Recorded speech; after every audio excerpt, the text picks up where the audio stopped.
The large transport ship moved silently through space as it approached the green and gold planet of Alindra Prime.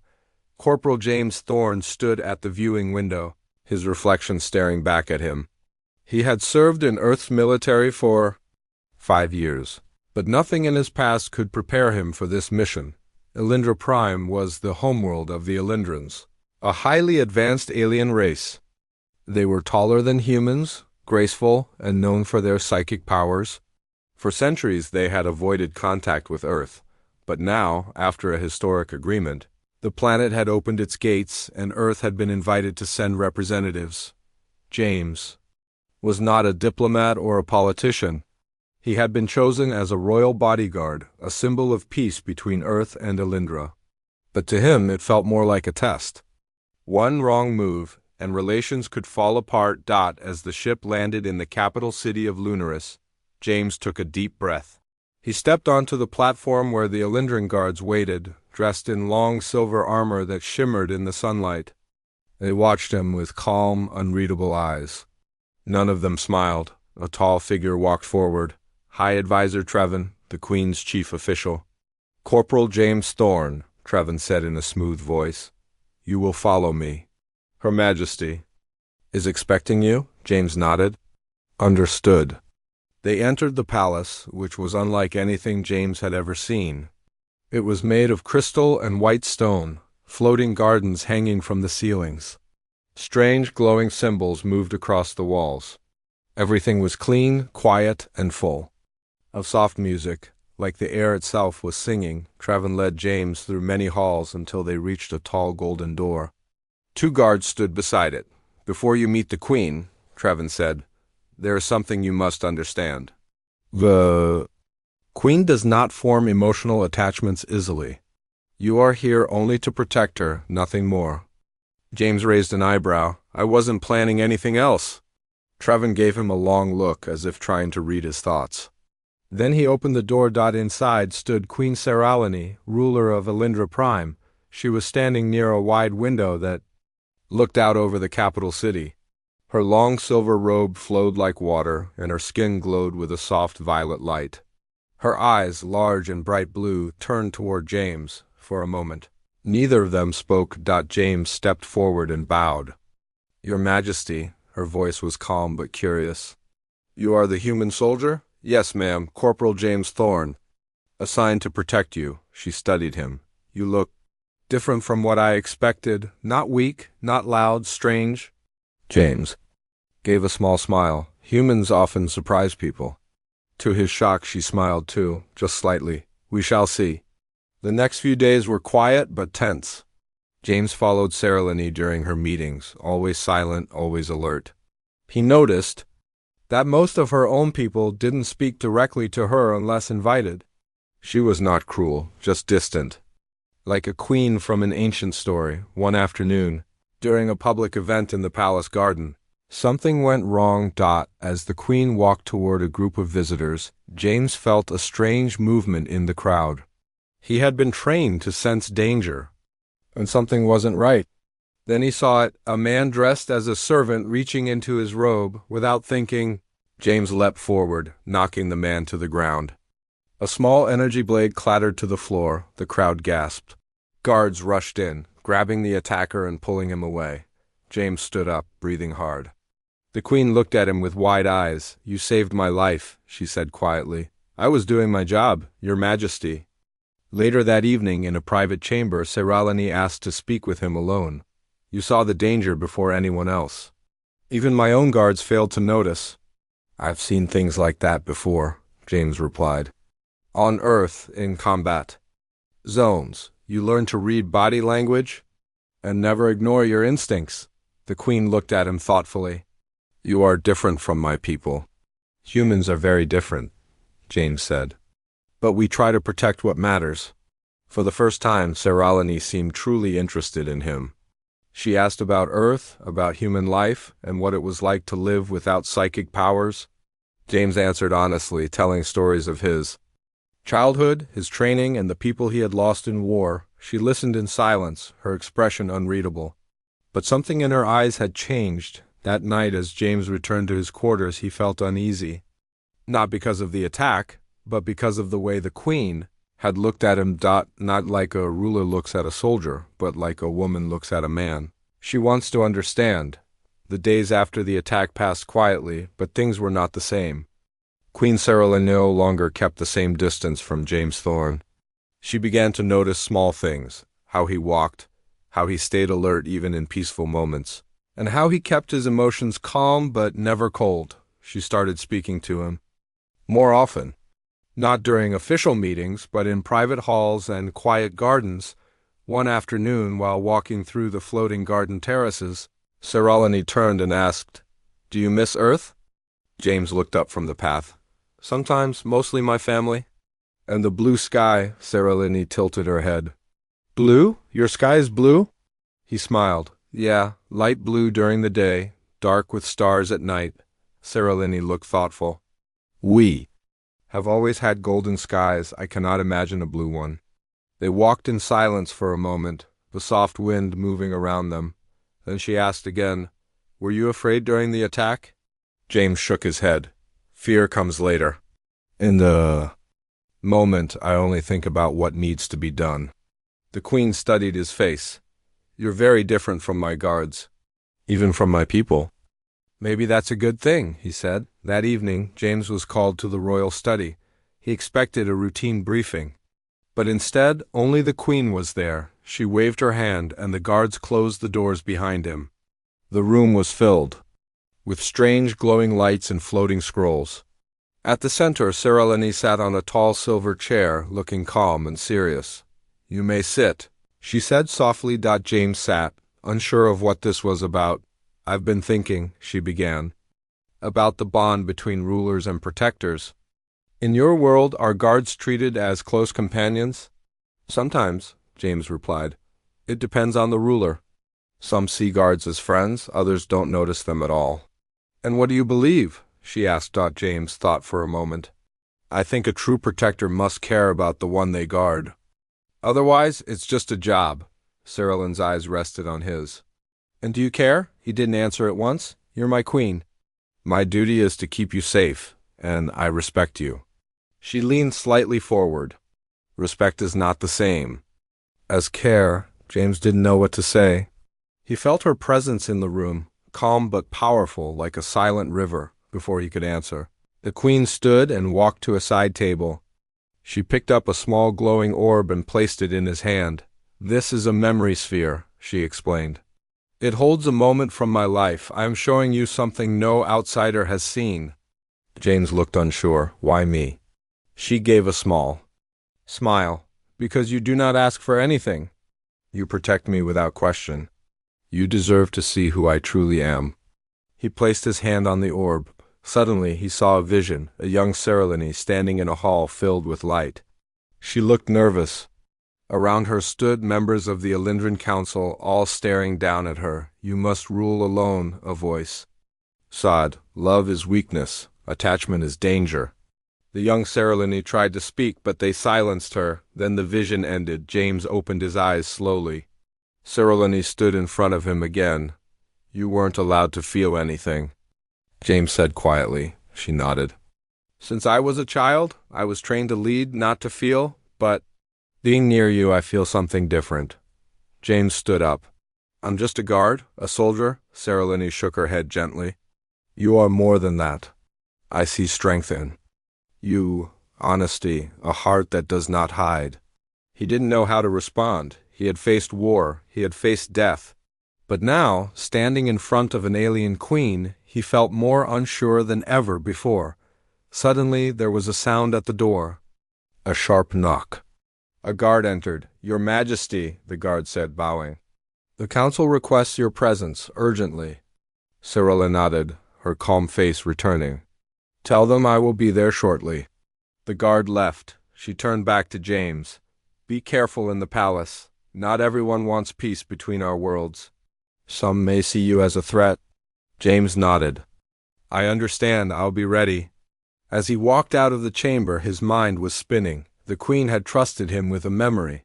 She had opened up to him. He was only a human guard, yet now the most powerful woman on the planet was starting to see him as something more. but what would the rest of her people think? And more importantly, what was James beginning to feel in return?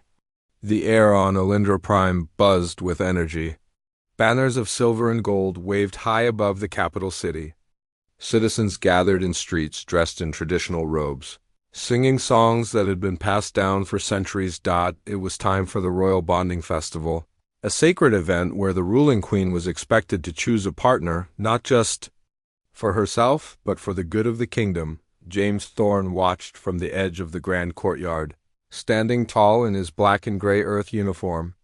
Around him, Alindran nobles and council members whispered, throwing sharp glances in his direction. He knew what they were thinking. A human, among the Queen's inner circle? High Advisor Trevin approached him slowly. Corporal Thorne, he said calmly, you are not expected to attend the choosing ceremony. You may remain near the guard posts. James nodded. Understood. But inside, something didn't feel right. He had heard rumors all week. The Queen had refused to meet with her suitors. She had ignored the names the council had prepared. Some nobles believed she was being disrespectful to tradition. Others whispered a dangerous theory that she was considering someone different. James had tried to ignore it. He was just a guard. He had no right to be part of this ancient festival. Yet, deep in his chest, he felt uneasy. The Queen hadn't spoken to him in 2 days, not even a glance, and now the whole planet waited to see who she would choose. The sun rose high above the grand hall. Alindran music filled the air. Long golden curtains opened as Queen Saralini stepped forward, standing on a high platform. Her silver robe glittered in the light, and a glowing crown floated above her head. The nobles and citizens bowed low. Everyone waited. Saralini raised her hand. People of Alindra, she said, her voice strong and clear. Today I choose not for power, not for bloodline, and not for tradition. I choose for truth. The crowd was silent. I have seen war. I have seen peace. I have known duty, but never freedom of heart, she continued. Until now, she turned slowly, her eyes scanning the crowd. And then she looked directly at James. I choose the one who stood by me without fear. The one who protected me not for reward, but because it was right. I choose James Thorne of Earth. Gasps filled the air. Some nobles stood in shock. A few council members looked furious. James felt like the ground had vanished beneath him. He wasn't dreaming. The Queen had just declared him her chosen one. In front of the entire planet, High Advisor Trevin stepped forward, his face tight. Your Majesty, this cannot be. A human cannot. I am Queen, Saralini said firmly. And I choose freely as written in the old laws. Trevin paused. He knew she was right, but he didn't hide his anger. You may choose, Your Majesty, but the council must vote to accept the bond. Until then, it is not official. The Queen said nothing. She turned to James and spoke in a voice only he could hear. Say nothing now, let the storm pass. But do not leave my side. That night, the palace was quiet, too quiet. James sat alone in his quarters, staring at the wall. He couldn't stop replaying the moment in his head. Why had she done it? What did it mean for Earth? What did it mean for him? A soft knock came at the door. It opened, and Saralini stepped inside. I know this is confusing, she said gently, but I had to make a choice. I chose the one I trust. James stood slowly. Your people will never accept this. Some will. Some won't, she said. But change always begins with a risk. He looked into her eyes. And what if the council forces me to leave? Then I will go too, she said without hesitation. I will not live in a palace built on fear. James stepped closer. Why me? I'm not royal. I'm not Alindran, she smiled softly. But you are human. And in your heart, I see something stronger than tradition. I see courage. They stood there for a long moment, silent but connected. Suddenly, a loud noise echoed through the halls, a warning bell. A guard rushed in. Your Majesty, the council is calling an emergency meeting. There are whispers of rebellion. Some nobles are demanding action. Saralini, let them speak. I have already chosen my path. She looked at James one last time before turning to leave as the door closed behind her. James felt the weight of a new truth settling in. He was no longer just a guard, he was now at the center of a royal storm, one that could shake not only a kingdom but the galaxy itself. The council chamber was filled with tension. The air felt heavy. Queen Seralini stood tall at the center, while the high seats of the Elendran Council loomed above her. Advisors, nobles, and old leaders of houses sat with stone faces. All eyes were on her. They had gathered for one reason, to reject her decision. You break centuries of law, spoke Elder Varen, the oldest counselor. Never has a ruler chosen a mate from another world, let alone a human. Saralin's voice was calm. No law forbids it. The royal bonding is my right, a different voice rose. But if you force this bond, you divide our people. The throne may not survive. Outside the chamber, James Thorne waited near the doors, fully armed and alert. He wasn't allowed inside, but he could hear the shouting. He had no place in this room, yet it was all about him. He looked up as Advisor Trevin stepped out, face pale and voice cold. The vote is happening. The outcome is clear. You must prepare to leave the palace. James raised his eyebrows. Leave? The council will exile you. They will not accept a human consort. James clenched his fists. And the queen? Trevin paused. She will remain, for now. But her position is weakening. Suddenly, alarms blared across the palace. Red lights flashed in the halls. James reached for his weapon and moved quickly toward the control room. A security officer shouted, "Attack on the royal hangar!" Explosives planted. James's heart dropped. It was a trap. He ran toward the queen's chambers, pushing past guards and staff. "Where is she?" He shouted. He found her already on her way to the emergency shuttle bay, dressed in a flight suit, flanked by 2 loyal guards. "You knew?" James said. Seralini nodded. "I saw the signs. The council won't just exile you. Some want you gone forever. We need to leave," James said. Now, the Queen's small shuttle lifted from the palace roof just as explosions tore through the lower hangars. Flames lit the skies of Lunaris. Sirens echoed far into the distance. James sat beside Seralini in the pilot's seat. "This isn't just rejection. This is a silent war." She nodded, looking down at her burning city. "They are trying to remove me without open battle." A quiet betrayal. The ship entered the upper atmosphere, and stars appeared above. James scanned the sensors. "We're being followed," he said.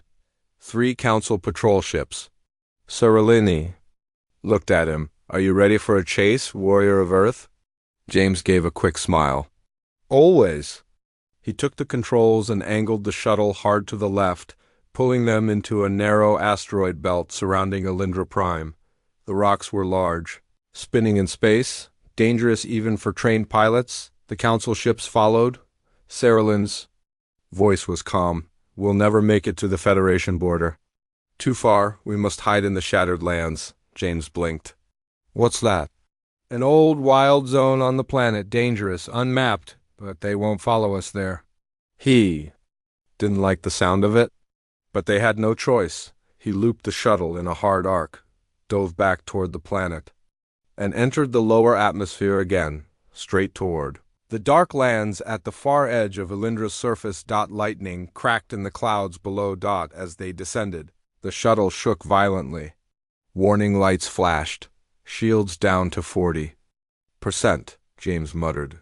They broke through the storm, flying over cracked mountains and glowing red rivers. The land looked like a battlefield from another time. Suddenly, a blast. One of the council ships had fired. A direct hit. The shuttle spun out of control. "Brace!" James shouted. The ship slammed into a rocky slope. Metal tore, glass shattered, and everything went dark. When James opened his eyes, he was upside down, strapped into his seat. His arm hurt, and smoke filled the air. He pulled himself out and checked the others. Seralini was alive, bruised, bleeding slightly, but breathing. One of the guards was unconscious. The other was dead. James lifted the Queen out of the wreckage, coughing through the smoke. They had survived the crash, but they were trapped in the most dangerous part of the planet. The Shattered Lands. Dark clouds swirled above them. Strange. Glowing plants moved slowly, almost alive. In the distance, something howled. Cyriline stood beside James, her robe torn, crown gone. "I'm no longer queen," she whispered. "Not here," James looked around, scanning the horizon. "Then let's survive, together." The shattered lands were like another world. There were no roads, no buildings, and no light from the Alindran cities. The sky above was covered in thick, dark clouds that never moved. Strange red plants glowed softly along the rocks, and tall crystal towers stood broken in the distance, like bones of giants. James Thorne helped Queen Saraline walk slowly across the rocky ground. Her robe was torn, her crown was gone, and her power meant nothing here. Still, she stood tall. They had escaped the council's betrayal, but the wild land around them was full of danger. Strange sounds echoed through the air, distant growls, sudden whispers, and sharp whines that stung like ice. James looked at Saraline. "We need shelter." "There is an old science station nearby," she said. "It was abandoned years ago after the storms came. If it still stands, we can hide there." They moved carefully through the land, carrying the wounded guard and avoiding glowing plants that hissed when touched. By nightfall, they found the broken station, a half-buried structure covered in vines and black dust. Inside, the power was gone, but the walls still stood. James sealed the doors and lit a small fire with survival gear from his belt. The guard lay resting in the corner, breathing slowly. Saraline sat near the fire, her hands trembling. "You should rest," James said softly. She looked at him. "I'm not tired. I'm angry. This world was mine, and they threw me away. Like I was nothing." James sat beside her. "Back on Earth, I lost my squad in a battle once. A leader betrayed us. We were sent into a trap. I was the only one who made it back." Saraline's eyes softened. "You've known betrayal too." He nodded. "Pain doesn't care what planet you're from. It feels the same." They sat in silence, the fire crackling between them. In the shadows, the old science station felt like a place outside time, a place where Queen and Guard could speak. As two people, not titles. In the days that followed, James used everything he knew. He hunted small creatures with a plasma spear. He built a water filter using old tools from the lab. He repaired a radio from broken parts, trying to send a signal. Saraline watched him work. She had always been taught that humans were simple, emotional beings, but James showed skill, patience, and strength. He never gave up, even when the tools broke or the storms returned. One morning, while James was checking the perimeter, Saraline stepped outside to help him. Together, they moved fallen debris, cleared old solar panels, and repaired a power line. "I've never done this before," she admitted, brushing dirt from her hands. "What, fix things?" James smiled. "No," she said, "work with my own hands." He laughed lightly. "It suits you." She looked at him for a long moment. "Do you regret protecting me?" James paused. "Never, but now you've lost your home. You may never return to Earth." James looked at the sky. "Earth is my past. But you're my future." Her eyes glowed softly. "You say that with no fear." "Because it's true." That night, they sat on the roof of the station, watching the dark sky flicker with strange purple stars. James held her hand gently, and for the first time, she didn't pull away. Suddenly, a sound echoed from the hills, voices, dozens. James stood quickly. Weapon ready, out of the shadows came a group of Alindran exiles, rebels, outcasts, and refugees who had once been loyal to Saraline but had been forced into hiding after the council's rise. Their leader, a tall woman with a scar across her face, stepped forward. "Queen Saraline," she said with deep respect, "we thought you were gone." Saraline smiled. "I was, but I've returned, not with power but with truth." James stood beside her, and the rebels looked at him in surprise. "A human?" the leader said. Saraline spoke firmly. "Not just a human, my protector, my choice, my heart." The rebels bowed. "Then he is one of us." In the days that followed, James trained the exiles in human tactics, how to move silently, how to build defenses, how to work as a team. The exiles respected him. They had seen strong warriors before, but never one who fought with both skill and heart around the campfires. They began to call him the Warrior King. Seralini stood by his side, not as a distant ruler, but as a woman reborn, a leader who had walked through fire and returned stronger. Together, they planned their next move. The time for hiding was over. It was time to return, the stars above. Elindra Prime looked peaceful, but war was coming, inside the ruined science station. James Thorne stood over a table covered with maps, weapons, and communication devices. Around him were the Elindran exiles, brave rebels who still believed in Queen Seralini. Many of them had lost their homes, their families, and their honor when the council turned against the crown. Now they had hope again. Seralini entered, the room wearing light armor, her silver robe tied back, her eyes steady. James looked up. "Are you sure you want to do this?" She nodded. "The council stole my throne. If I don't fight back, my people will live under fear and lies. I must return. Not as a queen in a palace, but as a leader standing with her people." James placed a hand on hers. "Then we do it together." The rebels cheered as Seralini raised her voice. "Today we take back our future. Not with hate, but with courage. Not for power, but for truth." James led the battle plan. Using human tactics, he organized the fighters into small squads. They would strike quietly, disabling the palace's outer systems, taking control of communication towers, and blocking the council's escape paths. The mission was dangerous, but everyone was ready. As the sun rose the next morning, the rebellion began. The first attack came from the skies. Small flyers, built from old ships and modified by James and the rebels, flew low through the clouds. Energy blasts hit the main gates of the palace, shocking the guards. At the same time, Saralin's loyalists in the capital city began rising. Many Elindrans had waited for her return.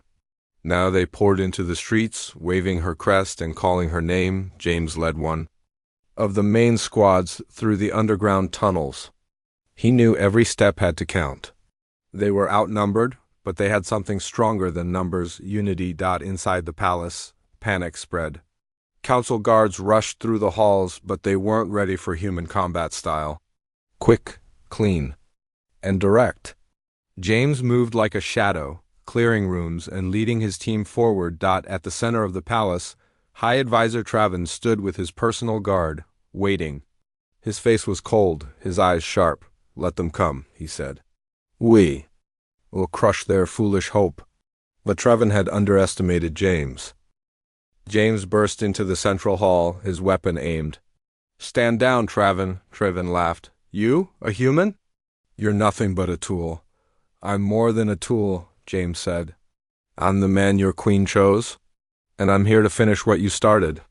Traven drew his blade, glowing and curved. James stepped forward. The guards cleared the space. The duel began. It was fast and brutal. Traven was skilled, trained in ancient Elindran combat. But James had fought real wars. His movements were sharp, based on survival, not honor. Their blades clashed. Sparks flew. Seralini entered the hall, her armor shining. "Stop this madness, Traven," she shouted. "You're not saving Elindra, you're destroying it," Traven growled. "You made our people weak with your feelings. You chose an outsider over your own blood?" James blocked a strike and pushed back. "She chose someone who cares. Someone who won't betray her." With a powerful move, James knocked Traven's blade away and held his weapon to his chest. "Do it," Traven hissed, but James didn't. He stepped back. "No," he said. "We're better than you." Traven fell to his knees, defeated. The guards looked at each other, then dropped their weapons. It was over. The palace gates were opened, and Saralin's banner was raised high once again. The people cheered as the rightful queen stood on the palace balcony, James beside her. That evening, the city of Lunaris was filled with lights and music. The queen had returned and the council had surrendered. Inside the royal garden, Seralin stood with James, looking at the stars. "You could have killed him," she said softly. James shook his head. "Then I would have become like him." She looked at him, her voice gentle. "You've shown my people that humans are not just fighters, you are leaders too." "And you've reminded me what it means to care," James smiled. "And what now?" Seralini stepped closer. "Now we rebuild together." In the distance, fireworks exploded across the sky. The war was over. But a new beginning was just beginning. The sun rose over Lunaris, shining golden light across the tall towers, floating gardens, and wide crystal bridges. The city had changed. No more fear, no more silence. People walked with hope in their eyes and voices in their hearts. In the royal palace, a ceremony was being prepared, one never seen before in Elindran history. Queen Saralan, ruler of Elindra Prime, had returned to her throne. But today she was not acting as just a queen. Today she would become a wife, and the one she had chosen stood quietly in a side chamber, looking out the window at the glowing city. James Thorne, once just a human guard, had faced betrayal, exile, war, and doubt. Now he stood at the center of a moment that would be remembered across the galaxy. A soft knock came at the door. Saralini entered, dressed in a shining robe of silver and deep blue, her crown floating just above her head. Her eyes were calm, her smile gentle. "You look nervous," she said. James chuckled. "That's because I am." She walked closer. "You faced down council guards and fought battles with nothing but a spear in your heart, and now you're afraid of a wedding?" "I was trained for war," James said with a smile. "Not this," Saralini took his hand. "Then we'll walk through it together." The royal garden was full of people. Nobles, citizens, rebel leaders, and even off-world guests from Earth and the Galactic Federation had gathered. Everyone waited for the Queen. When Saralini and James stepped forward side by side, the garden fell silent. An elder from Elindra's ancient temple raised his staff and spoke with a strong voice. "Today we witness a union that crosses stars, a bond between two souls, not two worlds, between trust and love, not power and blood." The ceremony was short but powerful. Vows were spoken, not in long speeches, but in a few simple words. "I choose you," Saralini said, "not as a ruler but as myself." "And I protect you," James said, "not as a guard but as a partner." The elder lifted his staff. "By the will of the people and the choice of the Queen, let this bond be honored by all." The crowd cheered. Music filled the garden. The moment was real, not a plan, not a symbol, but a promise. James and Saralini stood at the edge of the balcony later that evening, watching the celebration below. Lights floated through the sky, and music echoed from every part of the city. "You've changed my world," Saralini said softly. "You've changed mine too," James replied. She looked up at him. "Are you ready for what comes next?" He nodded. "I didn't come here to be a prince, but if that's what it takes to stand beside you, I'll do it." She smiled. "Then from this day forward, you are not just my protector. You are my first consort, my partner, and my equal." Across the galaxy, the news spread quickly. The Queen of Elindra had married a human. Many were shocked. Some were angry, but most were curious. On Earth, James became a symbol, a human who had walked into the heart of an alien world and earned more than just trust. He earned love, honor, and a place among the stars. In the following weeks, James helped rebuild the palace. Guard, he trained Elindran soldiers in Earth-style tactics. He worked closely with Saralini, not just in war, but in peace.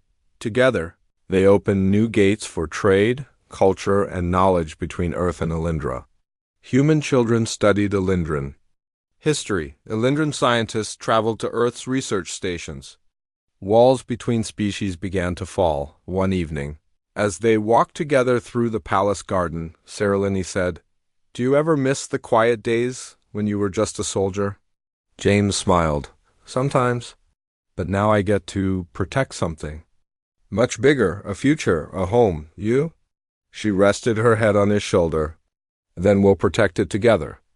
Above them, stars moved slowly across the sky, reminders of how far James had come. He had been a simple guard from Earth. Now he was the husband of a queen. But more than that, he was a part of something greater than titles or planets. He was part of a bond that no law or war could break, and their story was just beginning.